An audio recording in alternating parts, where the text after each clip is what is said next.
커패시터 복습을 하면은 뭐 직렬 연결할 때는 커패시턴스를 더 해야 되고 병렬일 때는 뭐 그런가요? 직렬 연결할 때 커패시턴스를 더 하나요?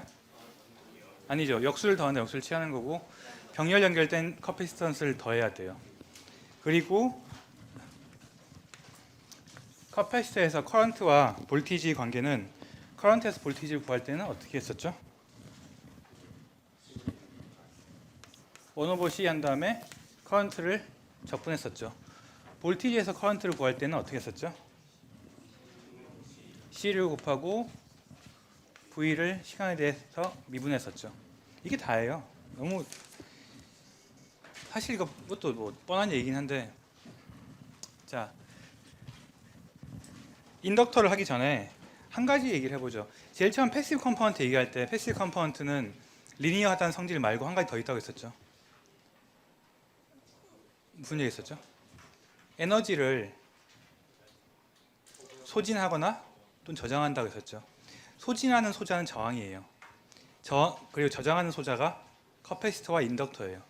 그 중에서 커패시터는 뭐를 저장하냐면은 뭘 저장하죠? 전하를 저장하죠. 인덕터는 뭘 저장할까요?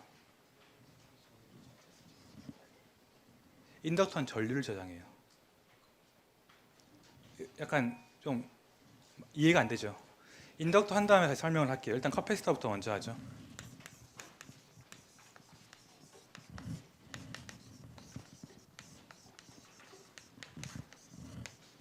자,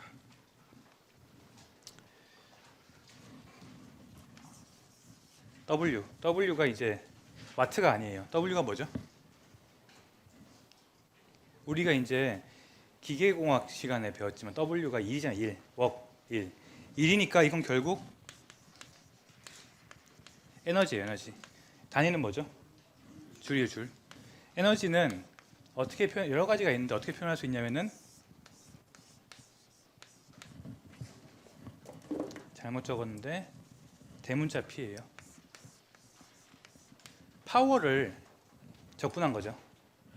자, 그럼 파워는 뭐죠? P는 파워고 유닛은 와트, 그리고 이건 시간이죠. 타임.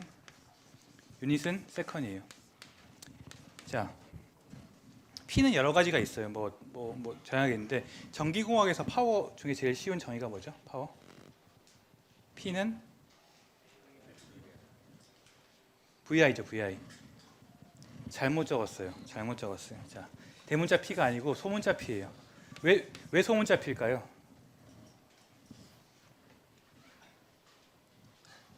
지난 시간에 소문자와 대문자 얘기했었죠. 기억나나요? 얘기 안 했나요? 두 번째 시간에 얘기했나 보네요. 자, 우리가 이렇게 해서 이렇게 V를 적었었죠. 대문자 V 적었었죠. 그런데 어느 순간부터, 정확하게 하면 이번 시간부터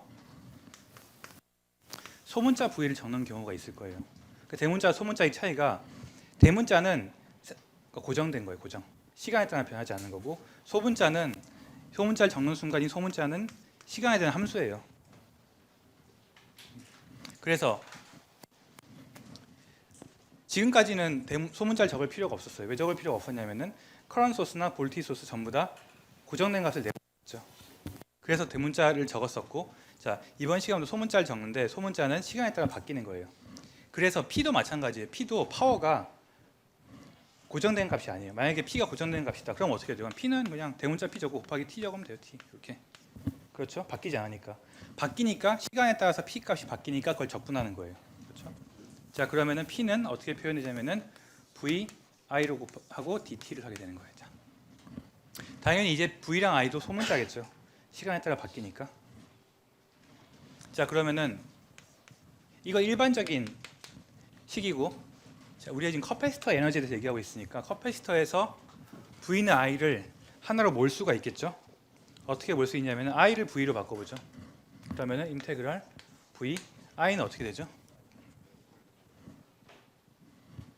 I는 R분의 V 맞죠. 그런데 커패시터에서 I 값은 어떻게 되죠?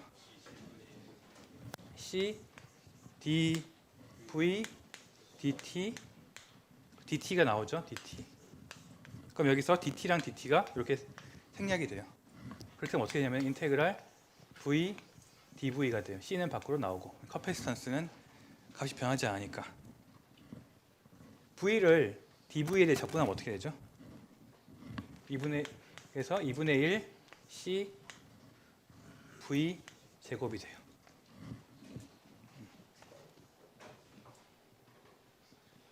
엄밀하게 얘기하면은 대문자 v. 자, 그러면 이제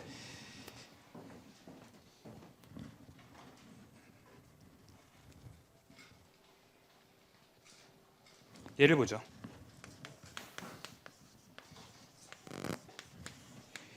1 마이크로페럿짜리 커패시터가 있고 거기에 15볼트를 걸었어요. 자, 그러면 몇 쿨롱이 저장이 되죠?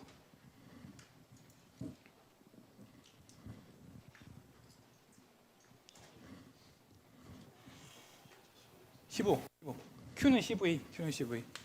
그러면 C는 15 마이크로 쿨롱이 저장되게 되겠어요. 관계 없어요. 이건 몰라도 돼요. 자, 그럼 여기에 저장된 에너지가 얼마냐면은 2분의 1 15의 제곱이고 2분의 1 곱하기 15의 마이너스 6승 곱하기 15의 제곱 하면 얼마가 되냐면은 1.125가 돼요. 1.125 곱하기 10의 마이너스 9승.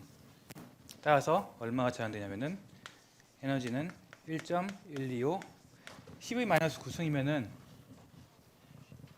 뭐죠? 나노죠. 나노 줄이 저장이 되는 거예요.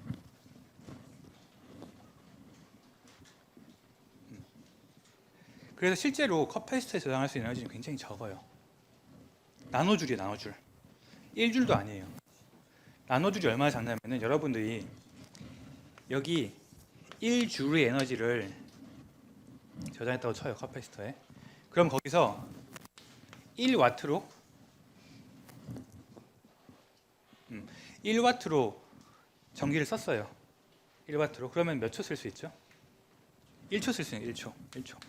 1와트로 1초 뺐을 수 있는 게 1줄이에요. 여러분 노트북 보죠. 노트북이 보통 몇 와트죠? 대략 틀리지만은 5와트? 보통 70와트 내외예요. 풀로드 하면 20와트 내외고. 그러면 여러분 컴퓨터를 열어서 모니터만 켜고 와이파이 끄고 블루투스 끄고 아무것도 안 하고 윈도우만 딱 돌리고 있으면 20와트 나간다고 쳐요. 10에서 20와트. 10와트로 쳐보세요. 10와트. 그러면 1줄로 10와트 돌리면 몇 초 동안 돌릴 수 있죠? 0.1초. 딱 0.1초 돌릴 수 있는 상태예요. 1줄이. 그런데 이건 몇 줄이죠? 나노줄이죠. 여기다가 곱하기 10-9승을 해야 되는 거예요. 이렇게 작은 거예요. 그럼 여러분들 수업 처음에 첫 시간에 커패시터 얘기할 때 커패시터 일반적인 용량이 얼마라고 했었죠?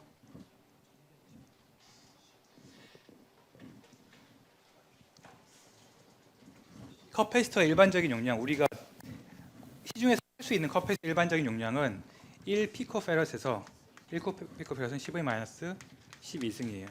부터 몇 마이크로페럿까지 살 수 있어요. 마이크로페럿 뭐 한 큰 거는 뭐 50, 100 그 정도. 그게 우리가 그냥 살 수 있는 발전소가 아니고 그냥 시중에 손바닥으로 들 수 있는 그 정도 용량 커패시터가 몇 마이크로페럿이고, 그러면 그 말은 C가 올라가겠죠? 100배 올라가죠. 100배 올라가도 되는 100 나노줄인 거예요. 그러니까 실제로 커패시터 저장할 수 있는 에너지 양은 굉장히 적어요. 그런 이유에서 사람들은 커패시터를 에너지 저장 장치로 쓰지 않아요. 대부분 배터리를 쓰죠. 뭐 다른 얘기는 한데 어쨌든 자, 계산이 그렇네요. 뭐 잘못 계산했구나. 잘못 계산했네요. 자, 다시 계산해 볼게요. CV 제곱 2분의 1 15의 마이너스 6승. 15의 제곱은 얼마죠? 625 225 곱하기 225. 이도 편집해야 되겠네, 동영상을. 자, 나누면은 1, 1, 2, 5 112.5 그렇네요. 그럼 이게 얼마냐면은 101.125 곱하기 10의 마이너스 4승 줄이고 맞죠? 그렇죠. 10의 4승 맞죠? 그럼 이거는 얼마냐면은 112.5 마이크로 줄 맞아요. 마이크로 단위네요. 어쨌든 작은 건 마찬가지예요. 그렇죠? 그래서 이제 여러분들 여기까지 하고 컵패스터 저장할 수 있는 영역은 굉장히 작구나라고 넘어가는 거고 실제로 현실에서 무슨 일이 발생하냐면 여러분들 블랙박스 있죠. 차량용 블랙박스 알아요? 요즘 다 붙어 있는 것들. 블랙박스 같은 경우에는 차를 시동을 거는 순간 전원이 끊기죠. 그래서 그거를 막기 위해서 조그만 저장 장치가 필요해요. 그런데 그때 배터리를 쓰면 어떻게 될까요? 배터리는 다 좋아요. 저장 용량 좋고 효율도 좋은데 뜨겁잖아요. 온도가 올라가면은 폭발할 수가 있죠. 그래서 사람들이 배터리 같은 화학 물질 기반이 아니고 이런 커패시터를 기반으로 한번 만들어 볼까? 임시 저장치를 했는데 양이 작죠. 에너지가. 그래서 이제 사람들이 굉장히 큰 이 C 값을 올릴 수 있는 커패시터를 만들려고 하고 있어요. 그걸 슈퍼 커패시터라고 부르고 여러분들이 신문지상에서 관심 있게 봤다면은 그런 말이 종종 나올 거예요. 슈퍼 커패시터를 개발하고 있다. 그런 거 나올 거고. 어쨌든 커패시터는 전하를 저장함으로써 에너지를 저장하는 방식을 취하고 있어요. 자.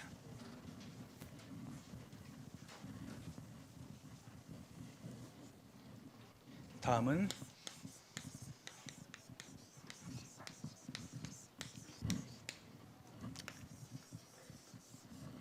쉬운 거니까 굉장히 빨리 지나가도록 할게요. 자, 실제로 이렇게 코일 형태의 심볼을 보여주는 게 인덕터예요. 자, 인덕터가 어떻게 생겼냐? 우리 심볼 커패시터의 심볼 이렇게 생겼죠. 이렇게 이게 실제로 이렇게 생긴 거예요. 여러분들이 판재 두 장을 놓고 이렇게 가까이 놓고 전극을 걸면은 그게 커패시터가 돼요. 인덕터도 마찬가지로 인덕터도 여러분 코일 있죠. 전선을 예를 들어서 이 종이 연필심 있죠. 연필심 뭐 볼펜에다가 코일을 막 감아요. 100번 1000번을 감아요. 딱 놓으면 그게 인덕터가 되는 거예요. 그래서 그 인덕터의 심볼은 이렇게 코일 형태고 이미 우리는 알고 있으니까 간단하게 정리하자면은 인덕터에 걸리는 볼티지 V는 L di over dt로 표현이 돼요. 즉 여기에 걸리는 기전력은 전류의 변화량이 V가 되는 거예요. 그리고 이 L 값을 인덕턴스라고 부르고 유닛은 우리 이미 배웠죠. 헨리. 고 헨리 유닛이 어떻게 했죠? 이거 유닛이 뭐죠? V는 유닛이 볼트죠. 이거는 헨리고 이거는 암페어 퍼 세컨이 되죠. 따라서 1헨리는 1볼트 세컨 퍼 암페어가 돼요. 자, 커패시터에서 V와 I 관계 얘기했었죠. 마찬가지로 지금 V는 I를 미분하면 나올 수 있는 건데 그럼 I는 어떻게 구할까요? I는 반대로 돌리면 되죠. 1분의 1 그리고 V를 T에 대해서 적분하면 나오게 돼요. 그리고 시간은 마이너스 무한대에서 T0까지. 이거 당연한 거죠. 커패시터는 굉장히 유사한 거예요. 그리고 커패시터와 비슷하게 시리즈 커넥션과 패러럴 커넥션을 봤을 때 이렇게 봤을 때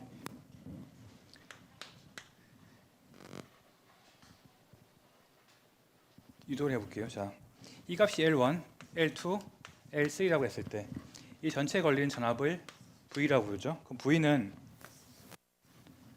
V1 플러스 V2 플러스 V3가 돼요.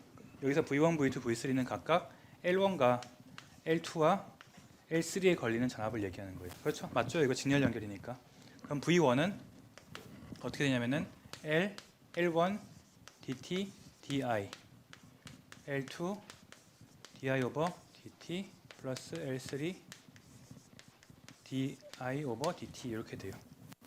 여기서 이게 I1, I2, I3를 쓰지 않는 이유는 직렬 연결이기 때문이죠. 전류는 항상 같으니까 직렬에서는.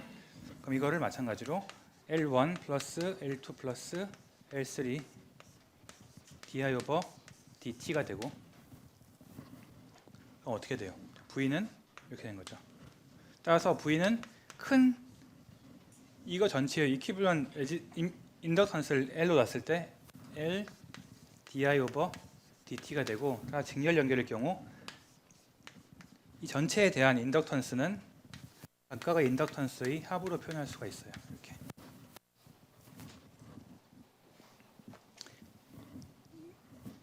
여러분 알고 있는 거죠, 사실.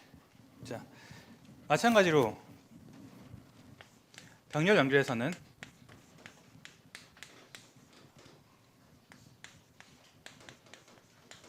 이렇게 되는 거예요. 이거 유도하지 않을 거예요. 너무 명확하기 때문에. 그래서 자, VI 이거 병렬 연결, 직렬 연결 보고 커펙스에서 했는 것처럼 V와 I가 있을 때 그 관계를 봤을 때 V에서 I로 갈 때는 1 over L 적분 V, V를 적분하면 I가 나오고, I에서 V로 갈 때는 L di over dt 이렇게 나오게 돼요.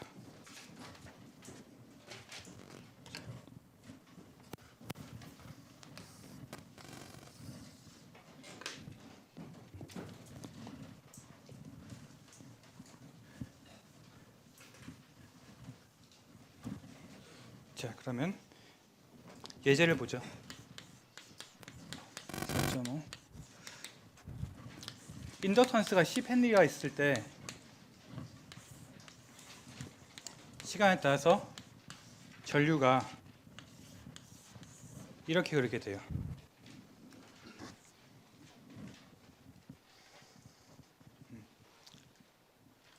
그러면 이거를 시간에 따른 V로 바꾸면 어떻게 될까요?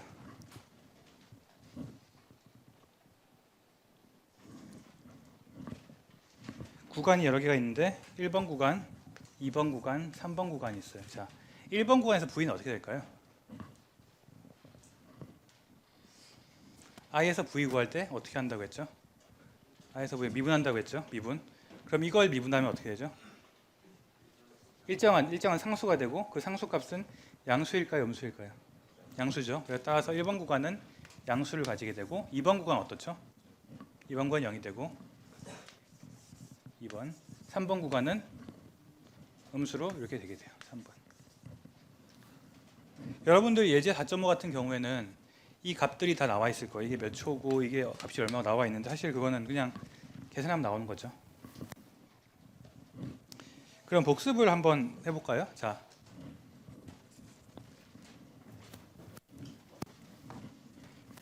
얘가 인덕터일 경우는 이렇게 돼요. 그러면 시간을 두고 이게 볼티지인데, 커패시터의 경우 어떻게 될까요? 자, 커패시터 어떻죠? 1번 구간에서 커패시터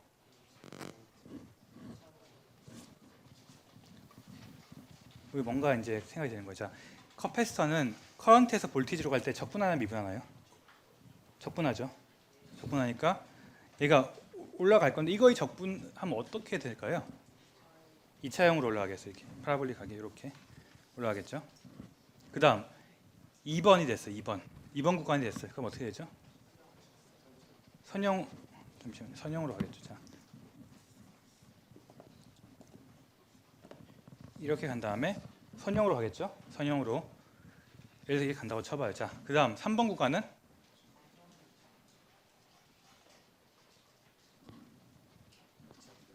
2차 함수, 왠지 2차 함수일 것 같아요. 그러면 어떻게 될까요? 이게 1번, 2번, 3번 어느 방향으로 갈까요? 1번으로 가겠죠. 자, 1번으로 갈 때 얘가 이렇게 될까요? 이렇게 될까요? 두 번째 이렇게죠. 두 번째 이렇게. 두 번째 이렇게가 끝나는 이 지점에서 얘의 기울기는 어떻게 될까요? 0이 되겠죠. 여기 시작할 때 기울기 0이에요. 왜냐하면 이 값이 0이니까. 이거 끝날 때 기울기도 0이에요. 자, 그럼 이 그래프를 그렸어요. 자, 이거 맞는 그래프일까요? 또 틀린 그래프일까요? 틀렸죠. 어디가 틀렸나요? 값이 없다는 거 말고 어떤 점이 틀리죠?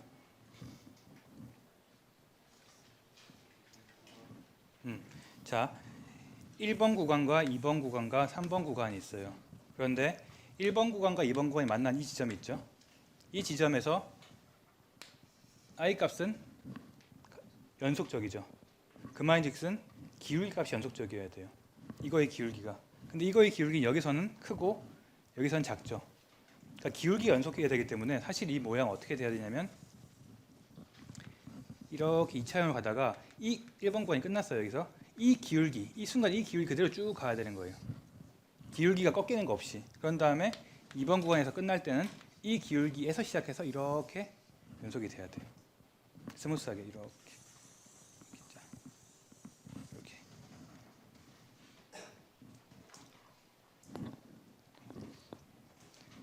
쉽지 않죠. 자.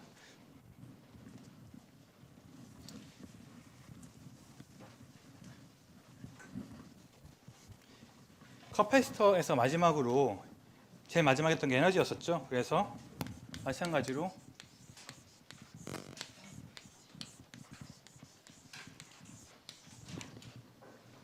저장 W는 당연히 인테그랄 스몰 p dt고 P는 vi dt가 되게 되고 여기서는 i로 나오게 돼요.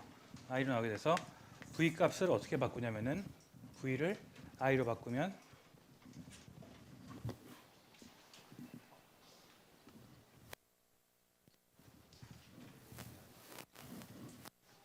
i를 바꾸려면은 L dt di가 되고 그렇죠. v는 이렇게 바뀌고 i dt가 돼요. 그러면 마찬가지로 dt가 서로 상쇄돼서 인테그랄 L i di 이렇게 되게 돼요. 그럼 어떻게 되냐면은 2분의 1 L i 제곱이 되게 돼요. 엄밀하게 얘기하면은 대문자 i겠죠. i 제곱. 이런 뜻에서 인덕터는 전류를 저장한다는 뜻이에요. 전류를 통해서 에너지 저장하는 거예요.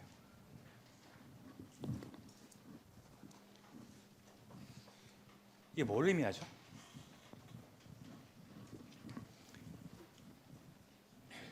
전하를 저장하는 건 에너지일 것 같죠, 왠지. 전하는 우리가 전한 전자인 거 아니까 이렇게 어딘가 뭘 만들어서 이렇게 우물을 만들어 가지고 거기 전자를 막 집어넣어요. 그럼 뭔가 쌓여 있으니까 에너지일 것 같아요. 근데 전류가 에너지란 말은 잘 느껴지지가 않죠. 이거 어떻게 해석하면 되냐면은 여러분들 양수 발전이라고 들어봤나요? 양수 발전. 낮에 에너지가 밤에 에너지가 많을 때는 그걸로 물로 양수를 처음 들어보나요? 양수 발전? 지리 시간에 배우죠. 밤에는 에너지가 남으니까 나는 에너지로 물을 퍼서 산 위에 올려놓는 거예요. 이렇게. 그런 다음 낮에 에너지가 부족할 때 그 물을 가지고 다시 발전을 하는 거예요. 자, 예를 들어서 산이 이렇게 있으면은 댐을 만들고 이렇게 댐이 이렇게 있어요. 자, 댐에다 물을 만들어 놓은 다음에 낮 시간에 물을 끌어올려서 여기다가 저장하는 거예요. 이렇게. 그럼 우리는 이 에너지를 무슨 에너지로 저장하면 위치 에너지로 저장하는 거예요. 그렇죠? 위치 에너지. 그 위치 에너지가 우리가 생각한 전하랑 동일하다 보면 돼요. 전하를 쌓을 때 우리가 위치 에너지와 마찬가지로 전기적 에너지를 통해서 전하를 쌓는 거예요. 그게 커패시터와 같은 원리고 여러분들은 이제 들어본 적 있겠지만은 다른 에너지 저장 방법이 있어요. 어떤 방법이 저장 방법이 있냐면은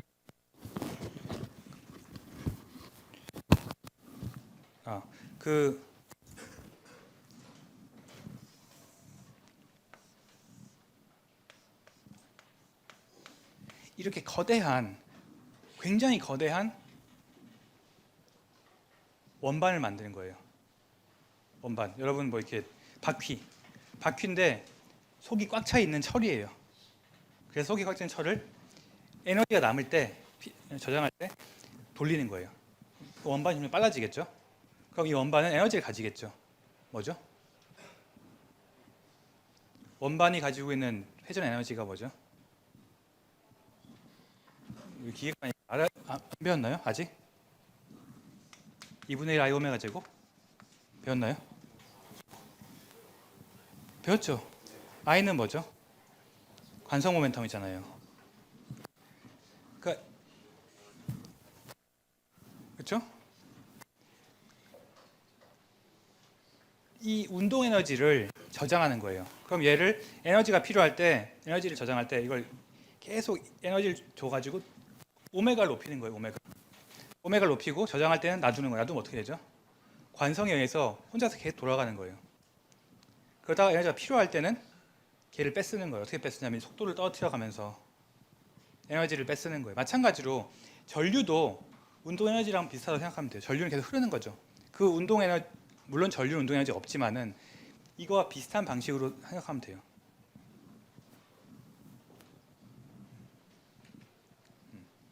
비슷한 방식, 어떤 방식이냐? 여기 예를 들어 인덕터가 있어요. 이건 여기까지는 상식인데 인덕터에다 V를 걸어요. 그럼 전류가 막 흐르겠죠. I가 막 흐르겠죠. I 값 흐르다가 I 값이 예를 들어서 10A가 됐어요. 10A를 만들었어요. 전류 흘릴 땐 여기 연결하죠. 이렇게 10A를 만든 다음에 얘를 딱 떼요. 이렇게 연결해요. 그럼 어떻게 될까요? 전류가 네? 계속 흘러요. 10A가 뱅글뱅글 도는 거예요. 이거랑 동일하죠. 원반에다가 얘를 저장한 다음에 계속 돌아가는 거. 그 마찬가지 원리로 하는 거고, 그래서 인덕터는 전류를 통해서 에너지를 저장하게 돼요. 어디까지는 컨셉에 대한 얘기고, 자, 그래서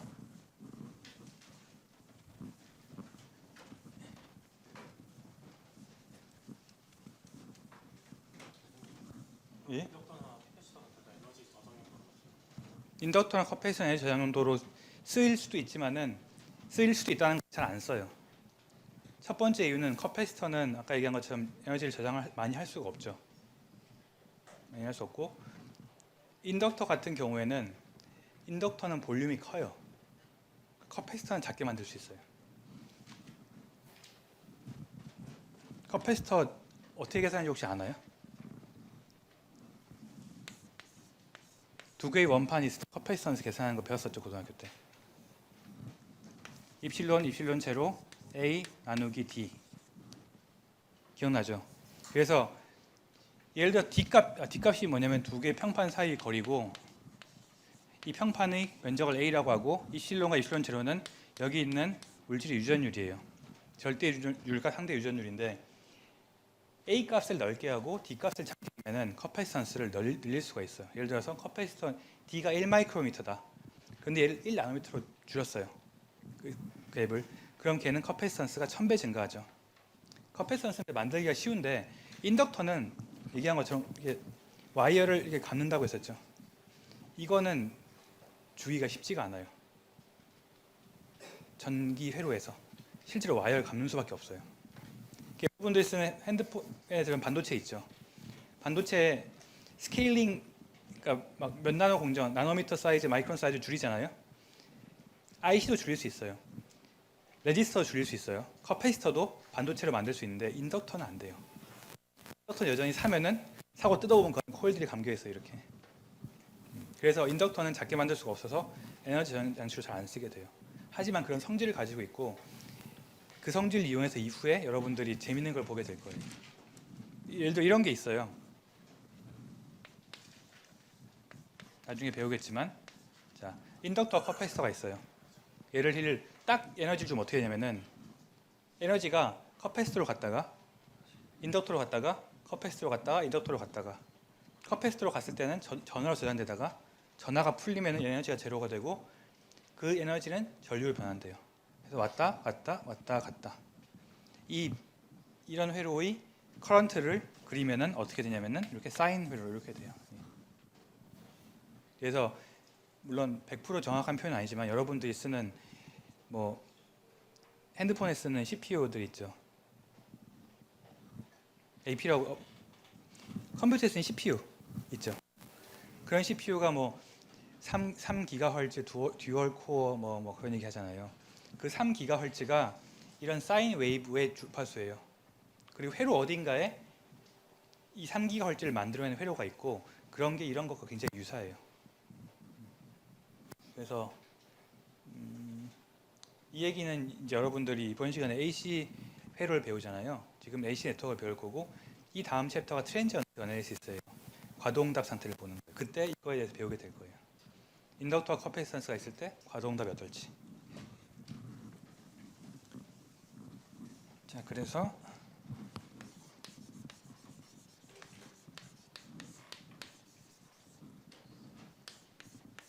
너무 간단하긴 한데 실제로 여러분들 중에는 고등학교 때 물리를 듣지 않은 학생들이 꽤 있는 걸로 알고 있어서 간단히 정리를 해볼게요. 이걸 저항이라고 불러요. 이걸 커패시터라고 부르고 이거를 인덕터라고 불러요. 시리즈 커넥션, 직렬 연결의 경우 R 값은 각각의 저항의 합이고 커패시턴스는 1/C는 각각 커패시턴스의 역수의 합이고 인덕턴스도 당연히 인덕턴스의 합이 돼요. 병렬의 경우 1/R은 시그마 1/Ri, C는 시그마 Ci, 1/L은 시그마 1/Li가 돼요. 그리고 V는 커패시터는 I는 C dV/dt, I는 V 지금 뭐 V 구하는 건데 왜? V는 1/C 인테그랄 IDT, I는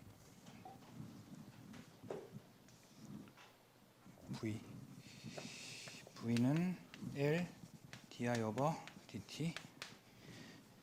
자, 저항에서 V는 뭐죠?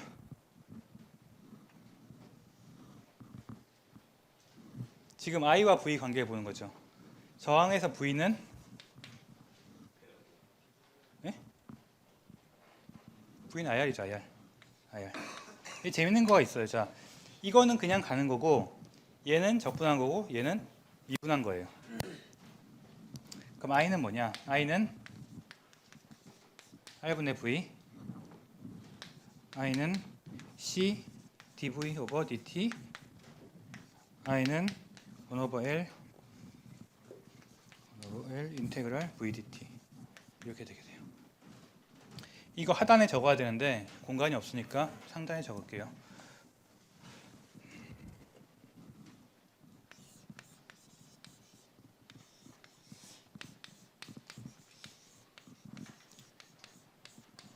스토어드 에너지 W, 저장된 에너지 얘기해 보죠.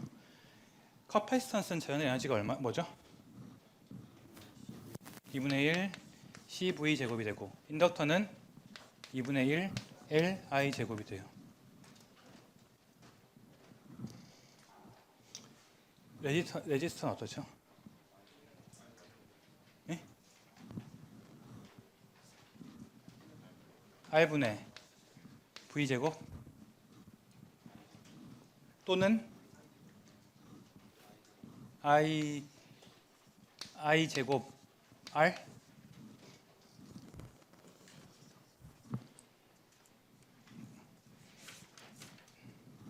맞나요? 자, 처음에 스토어드 에너지라고 했었죠. 뜻이 뭐죠? 저장된 에너지였죠. 단위가 뭐죠? 줄이죠. 이 와트는 그냥 심볼이고 단위는 줄이에요, 줄. 다시 물어보죠. 그래서 저항에서 저장된 에너지는 얼마죠? 0이죠, 0. 저항은 저장하지 않아요. 저항은 소비할 뿐이에요. 0. 그 말인즉슨 파워 디서페이션 얼마의 파워를 소진하냐. 그 단위가 뭐죠? 이건 유닛은 이제 보통 우리가 심벌, 그러니까 이 알파벳은 P를 쓰고 유닛은 와트를 쓰죠. 저항의 경우는 파워가 얼마죠? 여기서 이제 나오겠죠. 뭐 I분의 V제곱이나 또는 I제곱 R이 돼요. 커패시터의 소진되는 파워는 뭐죠? 커패시터는 파워를 소진하지 않아요. 얘는 에너지를 받으면 저장하고 있다가 필요할 때 내보내는 거예요. 인덕터도 마찬가지예요. 인덕터도 에너지를 소비하지 않아요. 매우 좋죠. 그래서 아까 좀 전에 얘기한 것처럼 커패시터와 인덕터를 이렇게 붙여놓고 얘를 구동시키면 아까 사인 웨이브 나온다고 했었죠? 사인 웨이브. 이 사인 웨이브가 영원히 나와요. 왜 영원히 나오냐? 이 사인 웨이브에 들어있는 에너지가 소진될 곳이 없어요. 얘도 소진 못하고 얘도 소진 못하니까 에너지는 갈 곳이 없어서 계속 이 안을 뱅글뱅글 도는 거예요. 이론상 그렇다는 거예요. 실제로는 안 그래요. 하지만 이론상은 계속 뱅글뱅글 돌아요. 자, 그래서 여기까지 이제 쉬운 부분을 했어요.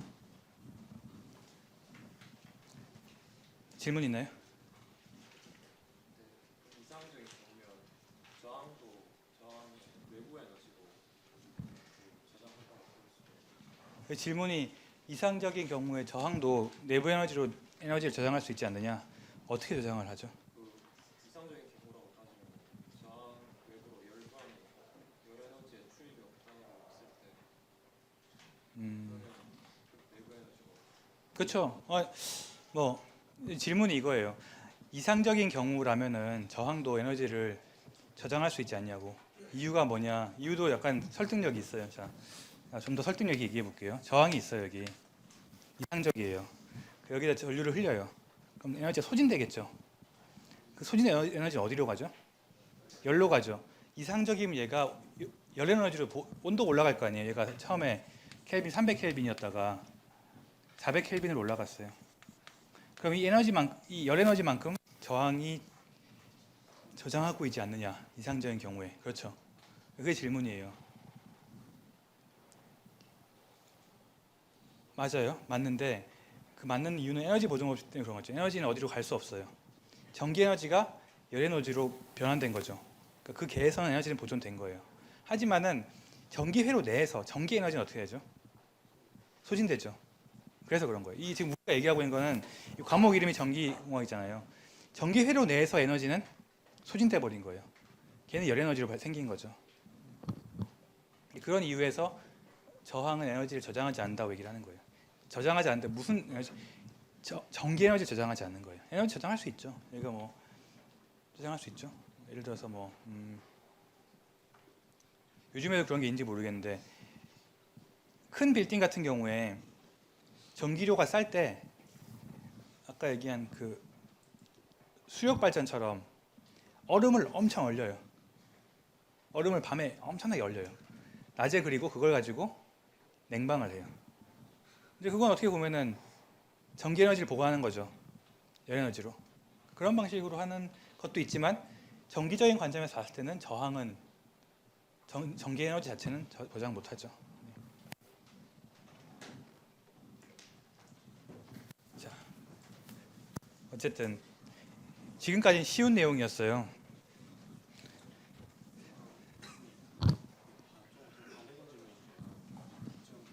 아까 그 사인 타워 무한히 나올 수 없다고 실제로 보시잖아요. 그렇죠? 중간에 손실이 있다는 얘기인데 그 손실도 저 컨덕터란 있었다가 소비 효율로 볼 수 있잖아요. 그러니까 실제로 아까 얘기한 게 실제로는 L과 C가 연결된 회로는 무한히 사인 웨이브를 만들어내야 되는데 사인 웨이브를 왜 실제로 못 만들어내냐? 세 가지 팩터가 있는데 첫 번째는 전선이 저항값을 가지고 있죠. 두 번째는 인덕터 저항값을 가지고 있어요. 인덕터란 게 뭐예요? 코일을 이렇게 말하라고 했죠. 아무리 좋은 코일 써도 어떤 코일이라도 저항값을 가지고 있죠. 커패시턴스도 저항값이 있어요. 그런 이유에서 저항들이 소진을 하게 돼요. 자, 그러면 이제 본격적으로 해보죠. 이 시험까지 3시간 남았죠. 3시간. 이번 시간도 거의 끝나가는데 3시간 동안 이번 챕터를 끝낼 수 있으면 이번 챕터까지 시험 범위에 들어가고, 이번 챕터를 다 못 끝내면은 이 전장이 뭐였죠? 기억나나요? 이 전장까지만 시험 범위에 들어갈 거예요. 근데 개인적으로 난 뭘 선호하냐면은 이 장까지 하는 걸 선호해요. 왜냐면은 이거가 뒤로 빠져버리면 뒤에 내용이 너무 많아요. 그렇죠? 그러니까 주파수 이거 지금 뭐 AC 네트워크, 주파수 응답, 타임 트랜전트, 파워 딜리버리, 뭐 그다음 일렉트로마그네티즘, 이렇게 5가지 토픽이 다 들어가니까 여러분들 너무 힘들어요. 그래서 15주일 때는 이번 앞장까지가 시험 범위였어요. 지금 16주여서 너무 좋아요. 나는 강의를 지금 천천히 하고 있거든요. 천천히 해도 진도가 나가서 너무 좋아요. 자. 시험 날짜는 다음 주 알려줄게요. 그게 중요하나요? 왜 중요하죠? 저희 수업 시간에 볼 건데. 맞다. 예비군이 목요일이라고 했죠. 아마 다음 반에 들어서 예비군이 목요일이어서 어지간하면 화요일 날 볼 거예요.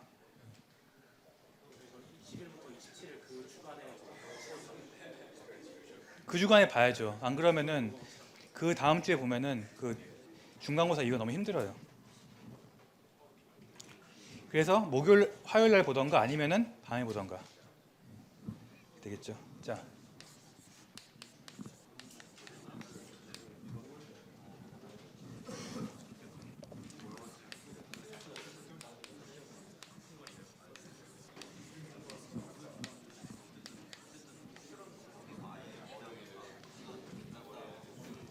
자, 우리 수업에 관심을 가지죠. 그 시험보다는, 물론 시험도 중요해요. 하지만은 시험이 중요하죠. 현대 사회에서는 시험이 중요하죠. 여러분들이 이거 잡담을 또 하면 편집해야 돼서 굉장히 힘든데, 여러분들이 살면서 시험을 몇 번 남았을 것 같아요? 예? 생각보다 별로 안 남았어요. 의외로 많이 남은 것 같죠. 여러분들 대학을 졸업하는 순간, 대학 졸업할 때까지 시험 몇 번 볼 것 같아요? 한 과목에 5과목씩 들으면은 5과목이면 한 학기 시험 몇 번 보죠? 그러니까 졸업할 때까지 시험을 100번을 안 봐요. 왜? 100번, 예? 여태까지 세보면 100번 넘을 거예요. 고등학교, 중학교, 초등학교 모의고사 많이 보죠. 여러분 대학을 졸업하는 순간 그 보는 시험 숫자가 10번 미만으로 확 줄어요. 그렇죠? 회사에 간다 쳐요. 승진시험 지금 몇 개 있어요? 대리, 뭐 삼성은 주임 있으니까 뭐 주임 밑에 들어가도 대리, 과장. 요즘에 차장이 별로 없는 분위기예요. 그렇죠? 뭐 차장, 부장 올라갈 때 승진시험 봐요, 안 봐요? 볼 것 같아요, 안 볼 것 같아요? 어지간하면 안 보여죠. 나이가 이제 50 가까이, 40 가까이 되니까. 그러니까 시험이 그냥 3번인 거예요. 그다음 영어 시험 봐야 승진될 거니까 영어 시험. 뭐 자격증. 그러니까 5번이에요. 회사로 가면, 대학원을 가요. 대학원 가면 대학원 또 뭐 학교니까 대학원 졸업했어요. 그러면 시험 몇 번 볼 거야? 대학원 졸업한 이후로. 대학원 졸업한 이후에 시험을 볼 일이 없어요. 내가 박사과정을 좀 오래 해서 7년을 했거든요. 6년? 7년 했어요. 7년. 중간에 내가 전공을 바꿔서 7년을 했는데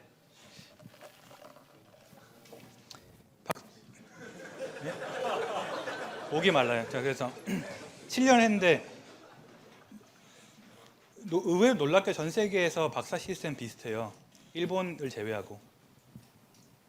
그래서 우리나라도 마찬가지고 해외도 마찬가지인데 보통 한 4년 정도, 3년 정도 코스웍을 들어요. 코스웍이라는 수업을 듣고 3년이 지나면은 수업을 안 들어요.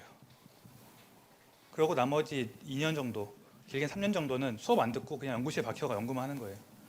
그래서 처음 코스웍 3년이 딱 끝난 다음에 드는 생각이 뭐냐면은 이제 시험, 갑자기 어느 날 이제 시험을 보다가 보니까 다음 학기부터 수업을 안 듣는 거예요. 딱 드는 생각, 내 인생의 마지막 시험이네? 생각이 드는 거예요. 실제로 그게 끝이에요. 그냥 끝. 시험 없어요. 참고로 이제 저번에 얘기했었는데 학부 때 어떻게 수업 들었었는지. 나 학부 다닐 때 수업을 수업당 시험을 4번씩 봤어요. 중간 1, 2, 3, 기말. 이렇게. 2주에 한 번씩 시험을 봐요. 그럼 내 과목이 몇 개예요? 6개 되잖아요.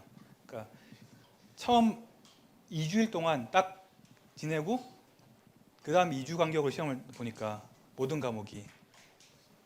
그래서 매주 시험을 봤어요. 그러니까 가서 놀랐어요. 시험을 한 번만 본다. 중간에 한 번만 본다고 해서 한 번만 보면 정말 편하겠다는 생각이 들었었는데 어쨌든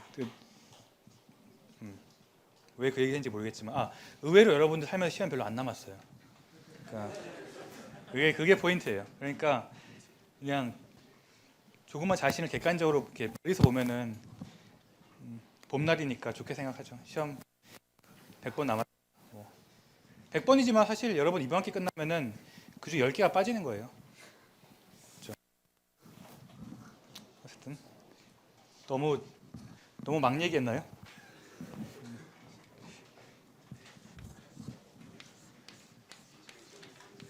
생각을 하는 게 여러분들이 이제 아직 대학 온 지 얼마 안 된 학생들이 많으니까 고등학교 때까지만 해도 이 시험을 내가 못 보면은 정말 갈 수 있는 대학이 바뀐다거나 뭐 그렇잖아요. 예를 들어서 그러면은 굉장히 스트레스가 많이 될 거예요. 그렇죠? 근데 약간 이게 인생의 선배, 뭐 별 많이 선배는 아니지만 충고를 하자면은 그냥 최선을 다하고 안 되면 할 수 없고 그게 참 좋은 것 같아요. 왜냐하면 최선을 다했으면 안 되면 결과를 납득을 해야죠.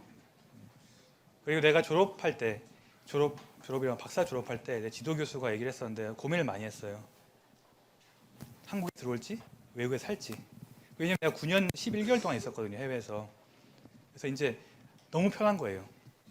왜 편하냐면은 그러니까 20대 중반 철들고 나서 20대 중반에 여러분들 취직하면 뭘 하냐면 차를 살 거예요.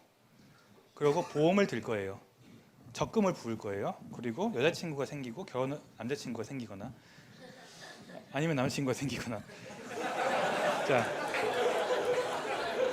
어쨌든 사생활 지적 아닌데, 자, 결혼을 할 거예요. 결혼을 하고 그다음 뭐 하죠? 의료보험을 들어야 돼요. 보험을 들어야 하잖아요. 의료보험을 들고 연금을 들고 그다음에 뭘 하죠? 아기를 낳고 하잖아요. 그거를 이제 이렇게 다 미국에서 하니까 왠지 이렇게 적응이 돼버린 거예요, 그냥. 그래서 고민을 했어. 올까 말까. 인생의 기로에 한 거예요, 이제. 어떡하지? 왠지 한국에 편할 것 같은데.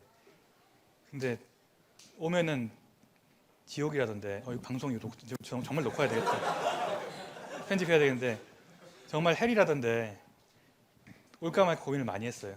이제 여러분 마찬가지예요. 고등학교 때 공부 열심히 하다가 스트레스 받잖아요.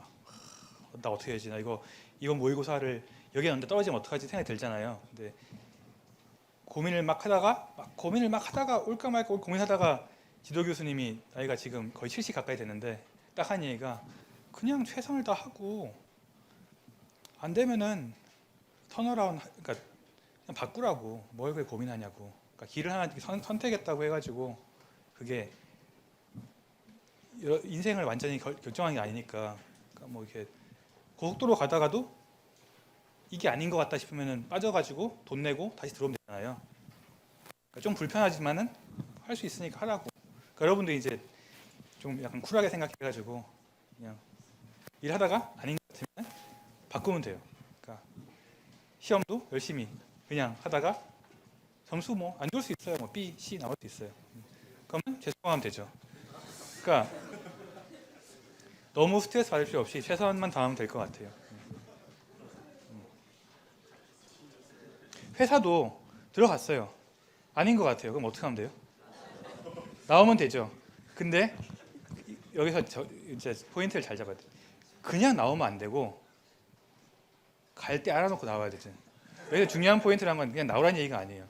갈 때 알아놓고 나오라는 얘기지. 그러니까 그런 자세로 하면은 훨씬 더 스트레스를 덜 받아요. 회사 다닐 때도 이제 스트레스 강한 사람이 약한 사람인데 약한 사람들은 굉장히 많이 힘들어요. 어떤 사람은 잠으로 푼다는 사람도 있고 운동으로 푼다는 사람도 있고 뭐 예를 들어 술로 푼다는 사람도 있고 많이 있는데 하여튼 스트레스에 센시티브한 사람이 있고 그거를 잘 이렇게 해결을 해야 되는데 개인적으로 이게 쿨하게 그냥 뭐 아니면 뭐 딴 데 가지. 그래봤자 인생에 몇 년 딜레이가 생기는 거니까 인생 기니까 괜찮아요. 예. 어쨌든 그거는 그거지만 우리 이제 어려운 거로 들어가는 거예요. 여기서 보통 멈춰야 될 것 같지만은 오늘 이것도 편집할 거니까 편집을 하고 남은 게 얼마 이상 돼야 돼요. 미안해요. 자, 좀 해야 돼요. 자, 이게 이제 이게 방송 강의 안 좋은 점이에요. 이게 녹화만 안 했으면 그냥 끝냈을 거예요. 자, 예? 이게 무슨 영광이? 이게 업로드가 돼서 일반 시민이 볼 거기 때문에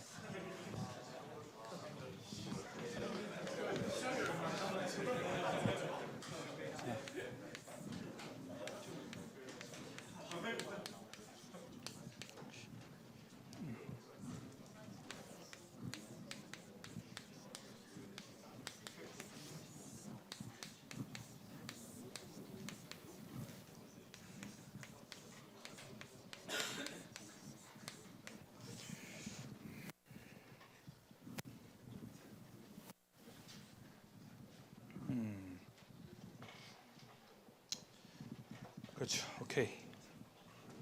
자, 방송만 하면 재미있는 얘기를 많이 할 텐데 참 방송 수업이 안 좋은 거죠. 학교 내에만 통용이 되면은 괜찮아요. 근데 이게 정말 학교 밖으로까지 업로드 된다고 해가지고 이게 말을 굉장히 조심해서 하고 있어요. 이게 더 자, 어쨌든 이런 기호 처음 보죠. 이런 거 처음 보고 보통 우리가 이런 건 많이 봤죠. 1, 2, 3 이게 아니에요. 이게 뭐냐면은 우리가 알고 있는 거 이거랑 같은 거예요. x 바 이게 뭐죠? 평균이에요. 평균.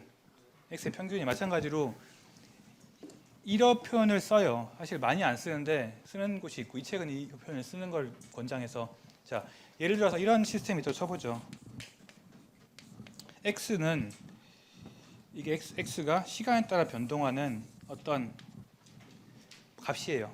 볼트가 될 수 있고 커런트가 그러니까 볼티지가 될 수도 있고 커런트가 될 수도 있고 여러 가지가 있는데 이런 시간에 따라 변하는 x의 함수가 이런 면을 가지고 있을 때 이것을 어떤 특정 시간 t까지 의 평균을 구하는 거예요. 어떻게 구하죠? 간단하죠. 여기 면적 이 면적이 어떻게 되냐면은 인테그랄 x dt가 되죠. 이 면적을 이 값으로 나누면은 실질적으로 여기에 붉은색 실선인 평균값이 나오게 되죠. xt의 평균. 그리고 그걸 어떻게 표현하냐면 이렇게 꺽쇠 표시를 양쪽으로 해서 평균값으로 표시하게 돼요. 소위 말하는 산술 평균이에요. 그냥 자, 산술 평균이고. 그런데 이 방법이 딱히 좋지 않을 경우가 있어요. 어떤 경우냐면은 예를 들어서 x가 a sin 오메가 t라고 해보죠. 그런 경우에 sin 오메가 t의 평균은 어떻게 되죠? 이 평균은 0이 되죠. 0. 왜냐하면 sin 값은 이렇게 되니까 이렇게 여기 양수 쪽의 넓이와 혼수의 넓이가 서로 상쇄하기 때문에 0이 돼 버리는 거예요. 그래서 전기공학에서 이제 이런 평균을 쓰기 위해서 기본적으로 더 많이 쓰는 게 RMS 값이에요. RMS는 루트 민 스퀘어의 약자인데 이렇게 정의하게 돼요. 이게 뭐와 굉장히 유사하냐면 여러분들 표준 편차 기억나나요? 표준 편차가 뭐였죠? 표준 편차가 뭐였냐면은 예를 들어서 x가 x1부터 xn까지 있다고 했을 때 x 마이너스 x 바 요거 xi는 각각의 x죠. 이거를 제곱한 다음에 그 다음 뭘로 나오죠? n으로 나누면 n제곱이 안 나와요. n 나누고 루트 치하고 맞나요?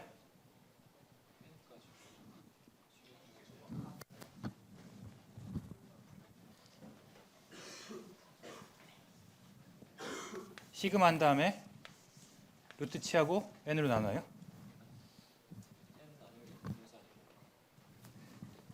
또 편집해야겠다. 자, 이렇게 이렇게 되나요? 의외로 이런 거 내가 잘 몰라요. 수학이 약해요. 자,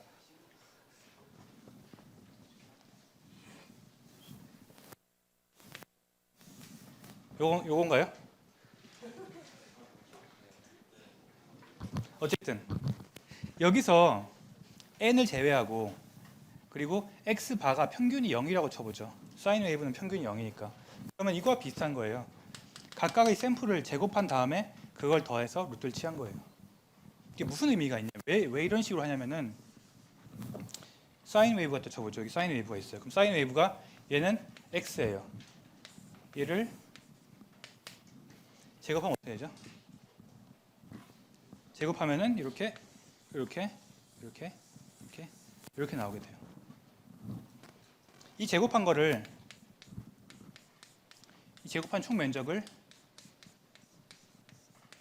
대문자 a라고 했을 때 이 대문자 a를 시간 t로 나눈 거가 xRMS예요. xRMS는 결국 루트 a 나누기 t 이렇게 돼요. 왜 루트를 취했냐? 면은 제곱했으니까. 제곱했으니까 한번 루트를 취해야지 원래 값으로 돌아오겠죠. 자, 여기까지가 RMS고 그냥 이 식을 외워두는 게 편하니까 제곱한 거를 적분해서 원래 시간으로 나눈 걸 루트 취한다.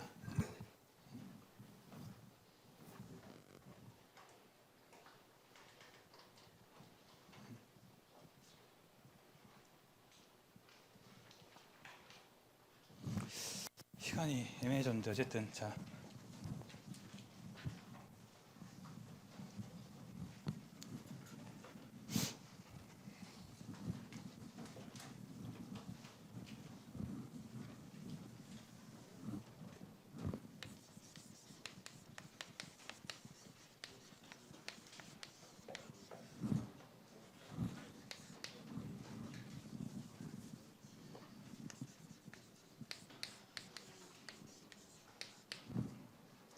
이게 왜 중요한지를 보죠. 그러니까 왜 RMS 값을 도입했을까?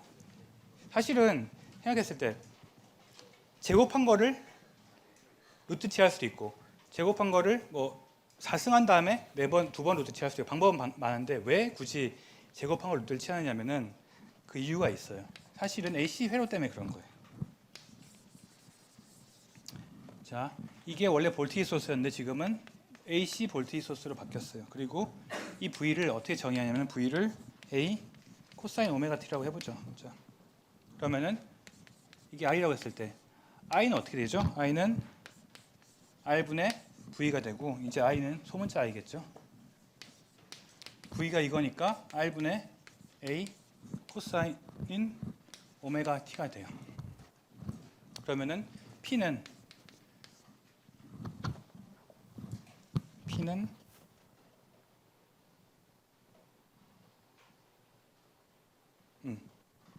인테그랄 V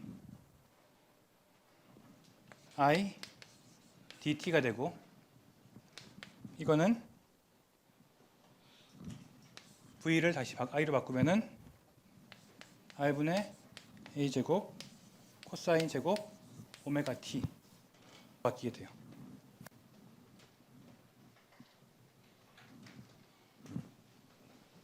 그러면은 이게 결국에 뭐냐면은 1/r 인테그랄 v 제곱 dt가 되고 이게 뭐냐면 결국에는 인테그랄 제곱을 인테그랄 한 거죠. 그게 무슨 뜻이냐면은 이게 VRMS를 제곱한 거예요. 이해되나요? 제곱한 다음에 루트 C하면 RMS죠. 그러니까 그냥 그거는 RMS의 제곱인 거죠. 따라서 P는 1/r V RMS의 제곱이 돼요. 또는 P는 I RMS의 제곱 I 되게 돼요.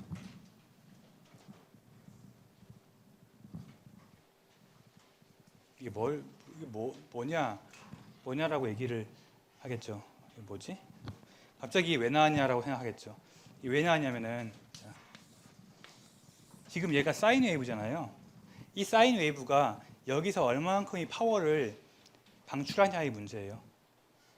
그럼 실시간으로 얘 파워를 어떻게 방출하죠? 얘가 V가 시간에 대해서 양수일 때는 커런트가 이렇게 흐르죠. 그럼 여기서 파워가 발산돼요. 또 이거 할 때도 파워가 발산되죠. 이걸 적분을 일일이 할 수가 없잖아요. 일일이 자 이게 V죠. I는 어떻게 돼요? T. I랑 V는 같은 상이니까 I도 이렇게 바뀌게 되죠. 이렇게. 얘가 I예요. 그러면은 V랑 I를 이거랑 이걸 곱해야 되겠죠. 너무 일이 골치가 아픈 거예요. 그러니까 어떻게 구하냐면은 우리가 V 값을 알면은 그 V 값을 RMS를 구할 수가 있어요. I 값을 알면은 I RMS를 구할 수가 있어요. V RMS는 상수예요. 상수값. 그래서 그 상수값만 알면은 이런 귀찮은 적분을 하지 않고 그냥 구할 수가 있어요. 잘 아직까지 이해가 안 되죠? 네? 아까 근데 그 X RMS 구할 때는 제곱을 그 적분한 거에서 시간 t로 나눠줬는데 여기서는 그냥 적분만 해줬는데 왜 그게 RMS? 아 이게 지금 사실은 이렇게 해야 돼요. 이렇게 해야 돼요. 그러니까 지금 이거를 t로 나눈 거야 다. 그러니까 뭔가 지금 뭐를 뺐냐면은 P가 얘 안 맞잖아요. P는 VI죠. P는 VI인데 또 이걸 시간에 대해서 적분했죠. 그 유닛이 뭐죠? 줄이 되죠. 그래서 이걸 T로 나눠야 돼. 이렇게 T로 나눠야 돼. 근데 이걸 지금 약간 설명을 요걸 도출하기 위해서 약간 생략을 많이 했어요.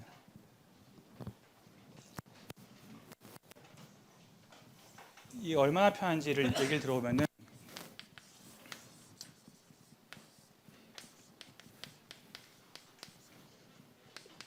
V가 1.4V 코사인 오메가 T라고 하는 AC 소스가 있다고 쳐보죠. 그리고 1옴이 있어요. 그럼 여기서 발생하는 파워가 얼마냐라는 게 질문이에요. 그러면은 실제로 우리가 어떻게 하냐면은 인테그랄 V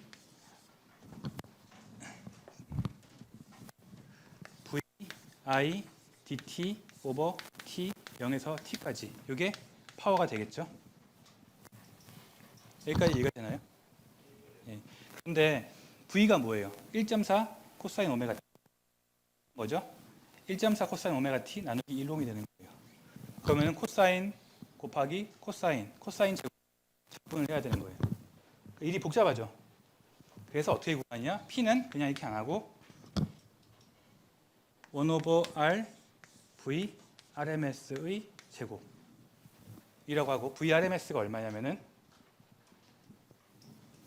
V RMS는 요거 나누기 루트 2분의 1이에요. 따라서 값은 R이 1이니까 1 나누기 1, V RMS는 1이니까 1의 제곱. 1W가 발산하는 거예요. 훨씬 일이 쉽죠?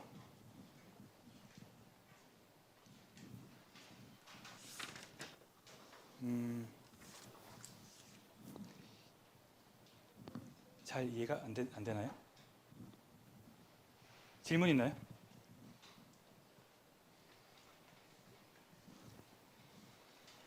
뭔가 잘 이해가 안 된 것 같으니까 이 부분은 다시 할까요? 다음 시간에? 좋아요. 다음 시간에 이 부분 다시 해야 되겠네요.